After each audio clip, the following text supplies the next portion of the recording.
had to fight for his life after simply answering the front door.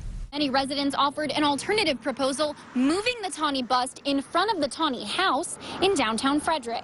Family and friends tell me Smelser was an incredible swimmer, and at the age of 79, they say he was doing the backstroke in the shallow water you see behind me when they say something just went wrong. Police reports indicate Stacy's body was found in a wooded area like this one just 2 days before Christmas. They are currently seizing 5 times the amount of heroin than they were 2 years ago. These dogs might look cute, but they go through over 2 years of training and day and night operational exercises. Good morning. Thanks for joining us. I'm Kayla Brandon.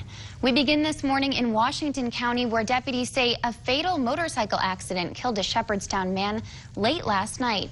Nepal children who couldn't return to their damaged schools have been studying under tents set up by non-government organization Plan International. We begin our national headlines a little closer to home in Chevy Chase, Maryland, where a woman and her child were severely injured after receiving an electrical shock when they went into the basement of their home yesterday afternoon. Recovering heroin addict, former Baltimore County drug czar Mike Gimble says a lot has changed in his city since the 1970s. We have a lot of heroin addicts there, but now most of the deaths from heroin are not from the city, they're from the suburbs.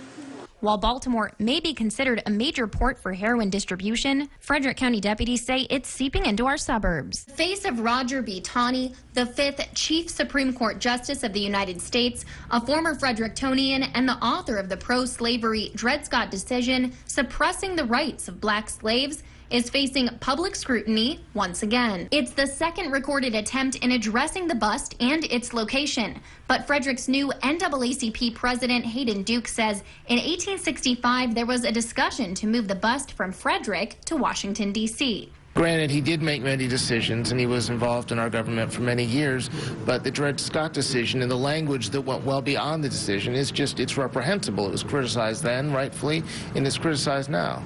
Dogs like Bentley are instructed to go find a team member hidden throughout the woods. You want to go? Go find. Return back to their handlers. And finally, lead the way for their human handlers to rescue the individual. Show me. What a good boy! The team is comprised of about 10 to 14 dogs and their owners. Canine handler Bill Blackwelder says the dogs feed off excitement and pressure of a real-life rescue scenario. When you take them out in a real-world situation, they feel the tension, they feel the excitement, they get excited, and they work all that much harder.